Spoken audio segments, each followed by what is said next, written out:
Welcome to In the Know. I am back late night recording with Jeremy, and we are not happy. So tune in. The New Orleans Pelicans select Zion Williamson. And Holiday, the dribble penetration, so tough going to the goal. High above the rim to rip it down. Hello, Jeremy. Welcome. It's been a late night, last two nights back to back. The Pelicans have played the Warriors on the West Coast. I'm finally back from my trip, but we're not going to waste any time talking about that. Just not the results that you had wanted against a team missing Steph Curry, Andrew Wiggins, DeAnthony Melton. Pelicans go 0-2 in this and actually are on a 3-game losing streak. Hit me with your thoughts, man. The shirt I'm wearing is a Roman Reigns shirt. It says "Acknowledge your daddy," and maybe that's what Zion needs to do in the press conference tonight with Draymond Green. Yeah, that was rough. For those who didn't get a chance to tune in, Zion had perhaps, I think, the worst game I've ever seen him play. Just couldn't finish, couldn't get anything going, and Draymond knew what he was doing the whole time. He was baiting him and honestly daring him to go right, and it took Zion 3.5 quarters before we started spinning over that right shoulder, and it was just bad. I mean, like he would think Draymond is going to draw a charge, so he would pull up, he would change his shot midair because Draymond was in his face. I mean, the whole thing was just terrible. And shout out Draymond. I think that's the best defender in this generation. Still, a top 5 defender in this league, but Zion got abused. And when Draymond wasn't on the court, he would still miss. It would go in and out. It was completely mental by midway of the third quarter. Like I wouldn't say he was checked out, but it was like he couldn't solve the riddle. And it's the first time in a long time I've seen him unable to solve the defensive riddle in his career. He was befuddled. I think that's the best way I can put it. He was 2 for 7 from the free throw line. I mean, that is not. Yes. He missed a finger roll layup with Kuminga in front of him.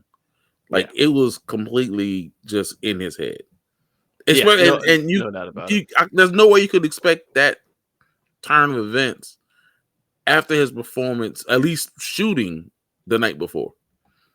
Oh yeah. I mean, look, Draymond, I think maybe coasted the night before and locked in this tonight, and it showed. The Pelicans also unable to get any offense. Really, just 89 points scored. Didn't even break the 90 mark. And look, no CJ McCollum tonight. No Herb Jones. No Trey Murphy. No DeJounte Murray. That in and of itself could be a lineup that pushes for the play by itself with the amount of and then you lose your 2 best centers in the middle of the game. It was a lot. But at the same token, like you said, there's no Steph Curry, there's no DeAnthony Melton, there's no Wiggins, and you have the 2 best offensive players on the court, supposedly, when it comes to reputation. You can only use so many excuses, especially when the role players play the way they played tonight. Yeah, no, I'm with you there. So let's talk about the Pelicans process, which has been, I think, the topic of conversation amongst many folks. And the realization after last game, only 22 threes attempted, 22 turnovers, same amount. They lost by 22. The Warriors doubled up, more than doubled. It was like 46-22, I believe, was the ratio on attempts.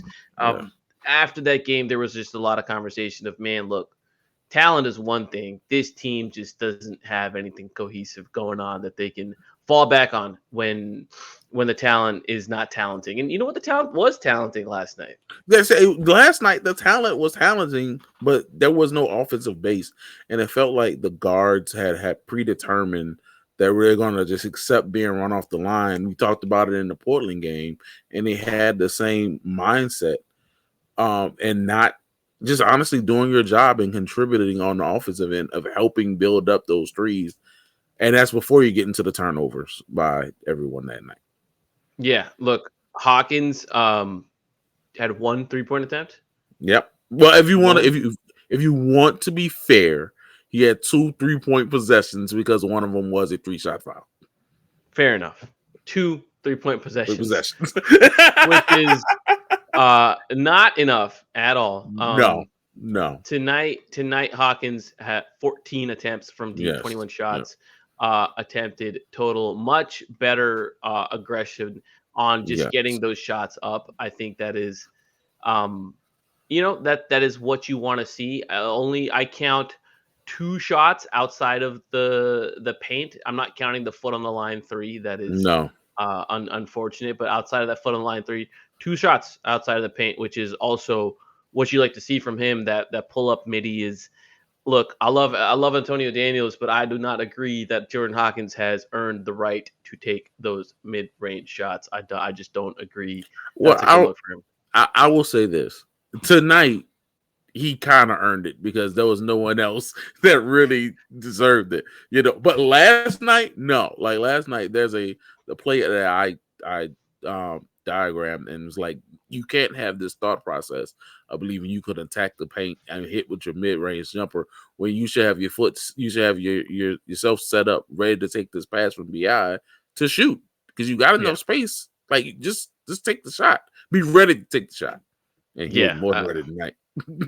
Yeah, he let them fly. 21 total shots, 23 points scored, and I'm not gonna.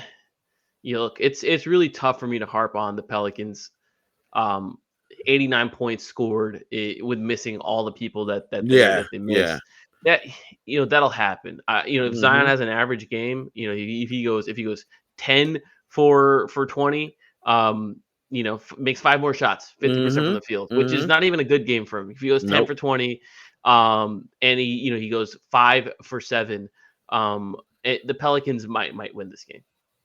That's 13 points, and they lost by 15, and you just don't know how many of those misses turn into fast breaks. And And for the first game, it's the turnovers.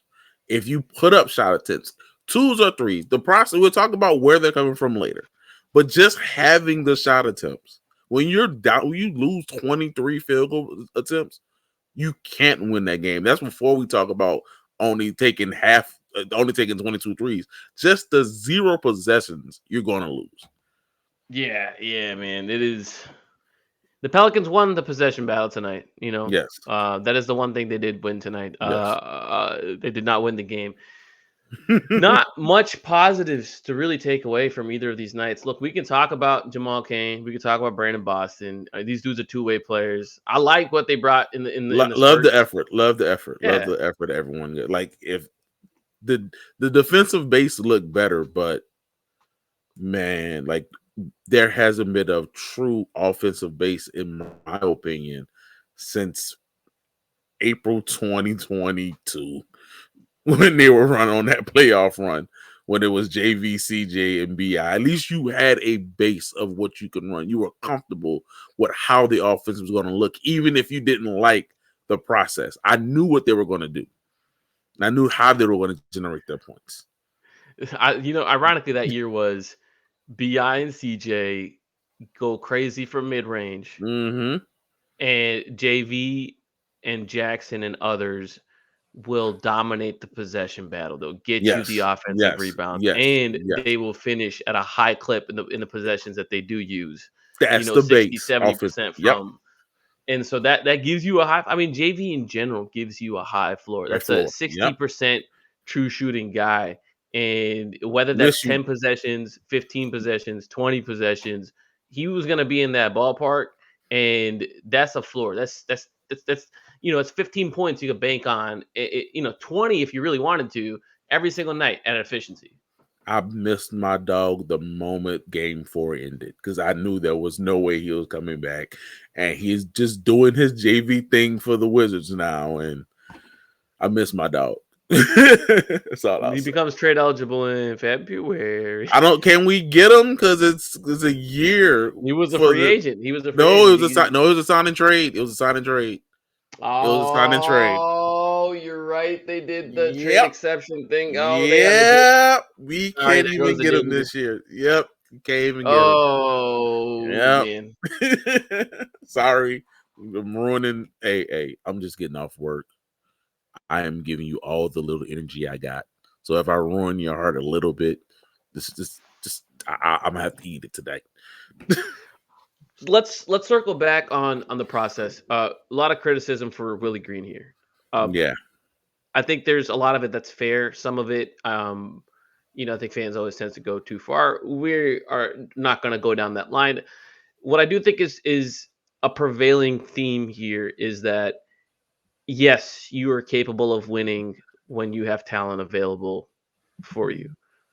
But I think that's true of all 30 NBA coaches. When there's enough talent on the court, you're going to win games.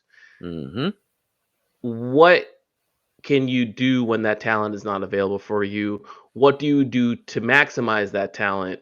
How are you optimizing things? And I think this is where there's a level of fair criticism for Willie, where it's like you haven't been able to separate yourself into the top tier of coaches, or let's just put it that way. Let's be generous here. You have not been able to separate yourself in any way, shape, or form with regards to the offense when it comes to maximizing folks. Would you agree with that? I will say that I will give him much more grace than I gave him earlier today by saying this. They were introducing a new player, a new dominant ball handler into the offense, and we literally never seen it on the court. And the one time it looked good, albeit without Zion, then he gets hurt. So there's no time to set your base, to try your base. And that's what we pleaded for in the offseason, just so we can see it, just so we can try to understand what are you going to rely on when times get hard. And they're relying on Zion do stuff, B.I. hit a tough shot. And there's no movement. There isn't any pace. They aren't great ball handlers, and that was the DeJounte Murray supposed to be the addition for him, and then that's out for the winter for a month. There just isn't anything that we can lean on in a way that Golden State leans on split actions and gets everyone to go into that system, understanding you must do X, Y, Z, 1, 2, 3 in order to play in this offense. And what's worse, I think, is that they asked him in one of these pre-game interviews, post-game interviews, about what they need to do with DeJounte and all these guys. DeJounte out mainly wasn't even all these guys, and he's like, "Oh, I'm going to simplify the offense," and it's just like, why? You have all this talent. You have all this talent.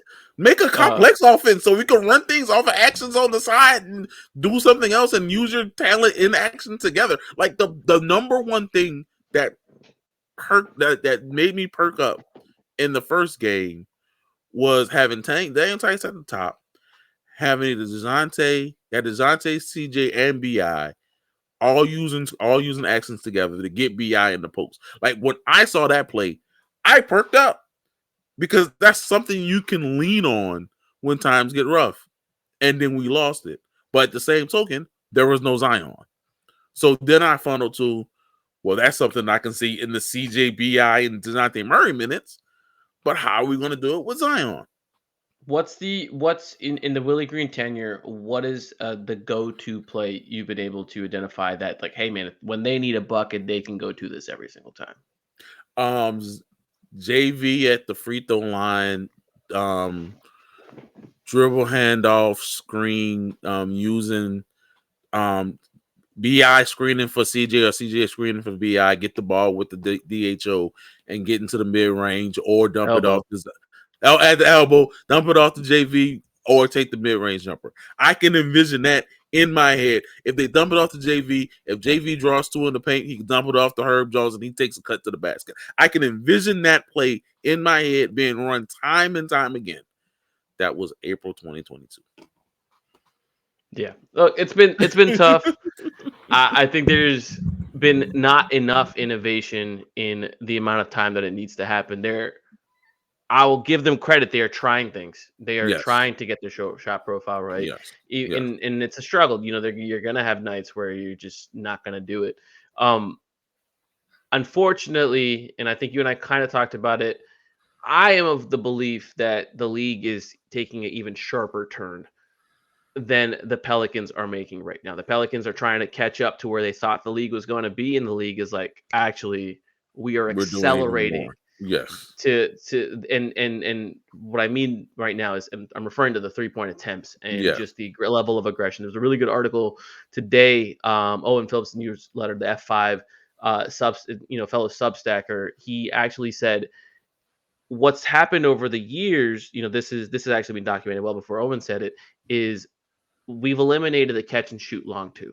That Yes. baseline long Yes. two, that pick and pop long two. We've Shout eliminated out that. my 90s basketball. That's what I'm David used to seeing. David And it's West, the eliminated. 17-foot assassin, 18-foot Mhm. assassin, that stuff is gone now. Yes. That's been replaced by catch and shoots. Then they came for the non-star players, taking those middies. You're like, all right, Chris Paul and in 14, 15 feet and in, or you taking the three. Now teams are running out of these mid ranges to take away, and what they've taken to is like, you know what? Actually, the pull up two is not a great look, especially for a lot of these folks that are not named Kevin Durant, that are Yes. not named, that were not named Chris Paul in And his Chris prime. Paul. You're Yeah. not Shea Gilgeous-Alexander. Like he is efficient at that Well, shot. But even Shea, man, and Shea is starting to knock it out, and Shea is starting to take it away. what they've done is that pull up two is now the pull up three. Yes. And if you are a primary ball handler in today's NBA or a high usage player, it is becoming a requirement that you're taking multiple of these per game, and you're stretching that defense out. And what it's doing is it gets two on the ball. Anthony Edwards taking 13 a game. I know you don't love that. And obviously there's some sort of balance, right, to be had. Yeah. You know what? He took 13 the other night, and then he had 12 free throw attempts. Jason Tatum Yes. took, I think, 18 threes tonight, 15 threes tonight. He had Mhm. 13 free throw attempts. I am okay with that. You know what? And that's what I want to get across. Like, Jalen Green was the first one I saw, and he went 4-15. And I'm like, at what point do you is you're passing up opportunities to get to the free throw line? Or like the Ant Edwards conversation I had was he's also averaging less than 10% of his shots at the rim.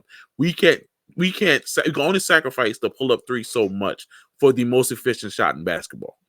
Yeah. And that to me is the balance that I don't believe that we can have this conversation on Twitter because we're just yelling at each other.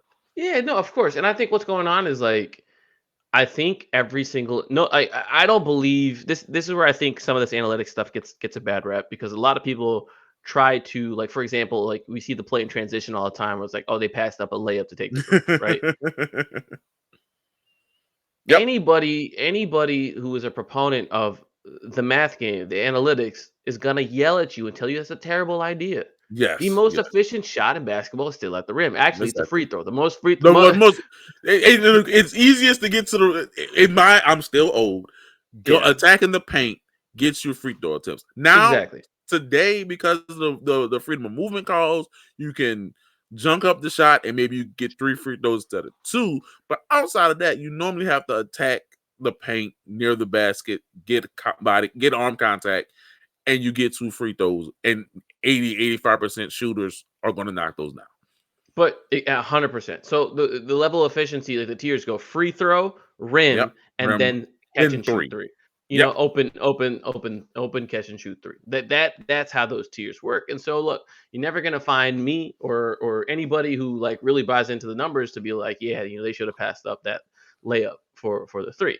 That's just not gonna happen unless they start making 3s worth 4. And then I'm like, okay, then the math is changed, And then I'm gonna really push back, like, we can't have that large of an integer between 4 and 2. Like, we have to start understanding how math works. Yeah, we gotta understand how math works. Give me some decimals now. I saw proposals, just kind of a sidetrack. I saw proposals like change it to, instead of 2s and 3s, change it to 3s and 4s, because you're making the ratio a little bit smaller. I'm like, it's just it's gonna be weird. It's just weird enough to where like it would never get accepted, but it's an interesting idea. And I ain't gonna lie, like the old man in me is like, I'm not gonna have no 20 years from now I'm seeing a guy with 72,000 points because we didn't. The integer is smaller because it's only 1.33% more. Yeah. But at the same token, that starts getting a little wonkier. Yeah. I mean, it's just like you're trying to like negotiate someone's contract, and the guy's averaging Yes, 25 points a game, and you're like, what does that actually mean? Like, exactly. anyways, but kind of bringing it back to the math of it and these pull up threes is like, I think everybody, Chris Finch, he wants Ant to go dunk the ball every single possession, right? Ant would like to go dunk the ball every single possession. Ant's got Rudy Gobert and Julius Randle clogging. Yeah, and at what I'm saying, I don't want these paint. I want these paint attempts. I do have to remember teams are going to treat Julius Randle differently than they treated Towns. Even though Julius takes more threes, it's all about reputation. They're gonna live with that. So they're gonna live with Julius that. taking a three, So if Ant is gonna say, I'm not taking the pull up 17-footer, I'm gonna take the pull up 25-footer because it's more points. That's smart. It's just it's again, as you're saying, the curve went jarring so right sharp. It was so sharply that it takes people like me. Hey, I have to understand critical thinking. But when I just see the numbers, I'm like, this is stupid. This is stupid. It's not basketball, man. It's stupid. And even like Jeremy Grant took 17 against us, but he started 7 of 9. Same thing when he started 6 of 8 in the first quarter. So I understand the reasons why, but it's still it's like I said, it's a jarring effect when you see those team numbers next to 3-point shots and you only have 24 field goal attempts. Tatum took 18 tonight. I saw. But he got to the free throw line. He got to the free throw line. And that's yes. And look, Pascal Siakam took 8 tonight. And you have to put it into. I saw you and Grub talking about it, and I'm one of those guys y'all are talking about. But you guys are correct. We're so used to seeing 2 and 3 next to BI's name that we are happy with 6. And I'm not gonna lie, I am happy with 6. Yeah, I'm taking what I can. You know what I'm saying? Exactly. You got to meet a man where he is. But do I want 8? Absolutely. Do I want 9? Absolutely. Like I believe he took 9 against Portland. Let's go. You know what I'm saying? Yeah. So, look at us. We done turned a miserable 2-game stretch into a actual fire this person. Move the team. David Griffin's got to go. Oh man, it's a long season. It's a long Benson, season, sell the y'all. franchise. And I go on that Bird app and I do the same thing y'all do. I even delete something that I got to make sure that I don't lose my mind. So I get the impulse. We got 77 more of these things, one way or another. You know what I'm saying? And it's going to get better. To be clear, Jeremy and I are both saying they suck right now. Oh, yes. I'm going to pimp myself. I'm going to pimp myself. Good. I am writing the tiers thing again this weekend. It will not be pleasant when I have to write about our team. It's going to hurt. You know? They stink. They stink. And I think they stink to the point where it's a legitimate conversation if they need to make changes in the coaching department or even above. I think it's a legitimate conversation. Go ahead. Okay. The one thing I'll say is like the Bensons have never, ever fired a coach midseason. Never. You can look at their history. They've never fired a coach midseason. Dennis Allen still has a job. You know what I'm saying? We could go cross sport like this. They don't do that. But at the same token, I understand the fans like, yo, we're starting this way again. We're doing this again. Like we're spinning this hamster wheel again.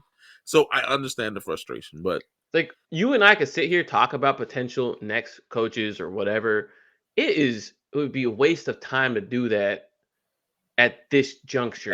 Yes, it would not do anything because all it would honestly do is get your hopes up for dudes that are never going to walk into the organization. You know what it's going to do? It's going to boost our views. We just going to because we going to say coaching hire Dan Hurley, next coach of the Pelicans. Yeah, we're going to put that in the caption, and you're going to reunited with Jordan Hawkins. We're going to put that, and you guys are going to click, and we're going to get views. But it's pointless to talk about in October, November. You know, it's Halloween, early Halloween morning. That means it doesn't happen like that. Steal Luke Murray from Dan Hurley. Dan got his bag. Luke's the number 2 over there. He is the one that runs all the offense and does all the creative stuff. Go steal that dude. Somebody go pick that dude up, please. I mean, not somebody. The Pelicans. Go steal 25, that dude. 25-minute mark. Edit yourself. We're not talking about coaching. No, I'm not talking about coaching. Anyways, just kind of looking ahead. They need to weather the storm until reinforcements arrive. Yes. What does weathering the storm look for you? Let's say Trey Murphy is returning sometime around the Nets game, which is, I think, the 11th of November. Let me see. Well, when the season started, we said they need to do these first 11 games. They need to be 7-4. Now it's shout out to Robert Downey Jr. It's about surviving. That is the 11th game, by the way. Yeah, that is the 11th game. Okay, that is the 11th game. It is about surviving. It is about gaming the system as much as you can.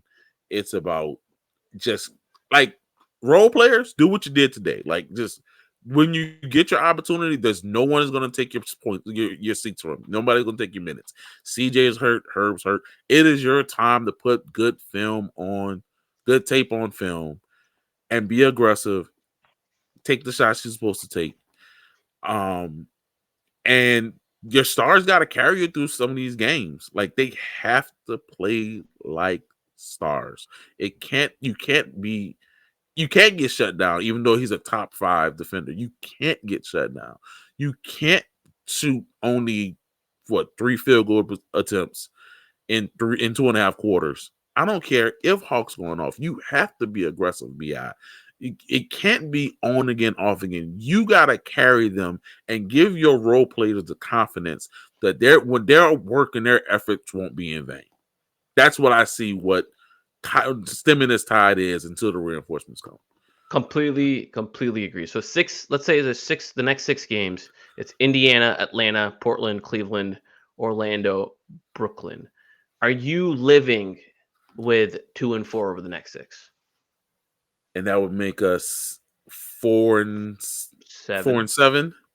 Yeah, because I saw 2. Because what you can't have is a 9-game losing streak.